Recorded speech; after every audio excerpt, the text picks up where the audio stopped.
Hey guys, we're going to check out a Laco that's a little bit different than the norm. I've had many in the channel in the past, but this one is actually, I think there's 3 or maybe 4 different models.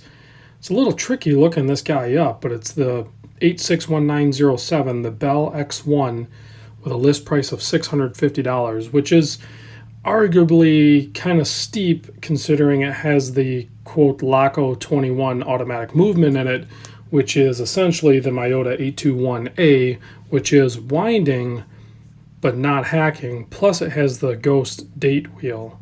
So like in that first position you can feel a date wheel change, but there is no date display. So, and then that's the last position, there is no hack, and then you can adjust the time. So pretty simple operation, and I know a lot of people will gripe, and I kind of agree with people. At these price points with Laco, they really should, I'm fine with them using the Miyota, but use the higher grade models, at least give us the hack feature. So, or, you know, if you're going to have a no date, then put a no date movement in there. I've been pretty complacent on a lot of that stuff just because it doesn't really bother me, but in this day and age, I just feel like it's lazy. Like, put the right movement in the watch that it belongs in, sort of thing. An 821 is fine in plenty of watches. I just feel like it's wrong for this watch. But besides that, it's actually a great movement. It's very robust.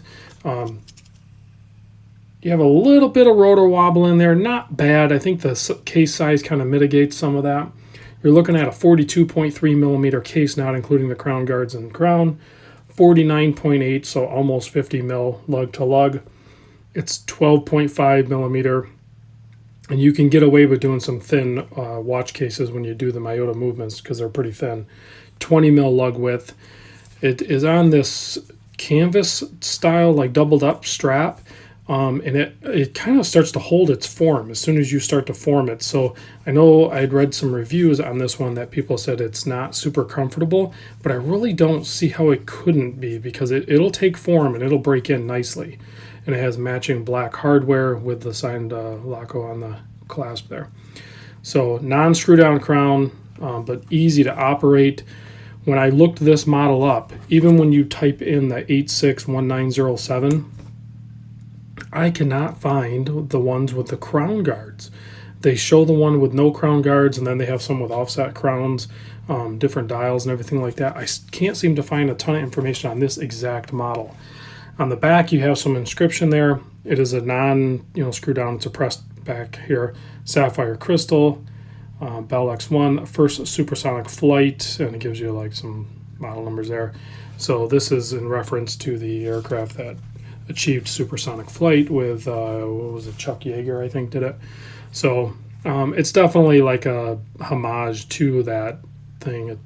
It's not the exact watch by no means, but still really cool. I believe this is a PVD coating, so it's going to wear really good. It's holding up to scratches pretty good. Scott actually lent this in, a viewer of the channel. Big thanks to Scott for doing so. He lent this and a couple other watches in, so thanks Scott for doing that. And I know he's worn it, and there's no visible marks or anything on this. So he's either super easy on his watches like I am, or this is a pretty robust watch, which I think is the actual case. So here it is on my 7¼ inch wrist. It actually wears really good. I gotta say, I kind of like this strap. I was gonna suggest some other options here, and these would be really good options, and I'll talk about those in a second. But the factory strap is nice, and it conforms, like, I mean, you can see it conforms right away. So I think it's strong enough and heavy duty enough, but conforming enough that it's not going to be uncomfortable at all. And it, matching hardware and everything is nice too. Very visible display with the 12369, and of course the minute tracker on the outside. And I suspect there's going to be some fun lume on this guy, even though it's probably not Seiko lume or anything like that, but it's going to be some good lume. But this guy on like Erica's original strap would be awesome, or even if you wanted to do a single pass Havaston strap, I think would be awesome. There's a bunch of different colorways that'll work with that, both aviation themed. And then I have not played with this one, but this is the Watch Steward Minimalist, I think he's calling it. where you put the one spring bar through here, and then it kind of like simplifies it. So instead of, like, I've been wearing my Borealis Adraga on the Watch Steward strap. So I'll probably do maybe a video on just these elastic straps again. But so the minimalist would be, yet again, a little bit less material. So basically he's just going to do that and then hook back over. So pretty simple. You don't have this piece flopping through. So kind of another cool option that could be potential for this watch. So without carrying on too much longer, I'm going to close you out with a lume shot. Let me know what you guys think about this guy.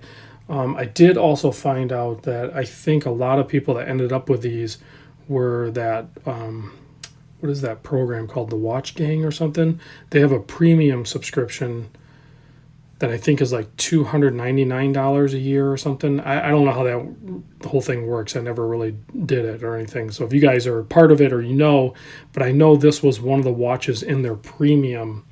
So maybe it was exclusive to them. I'm not sure, because I found like one on eBay that sold, and I can't find a ton of information on this specific model with the one with the crown guards, which I actually kind of like the one with the crown guards versus the non-crown guards on this, with this style of crown.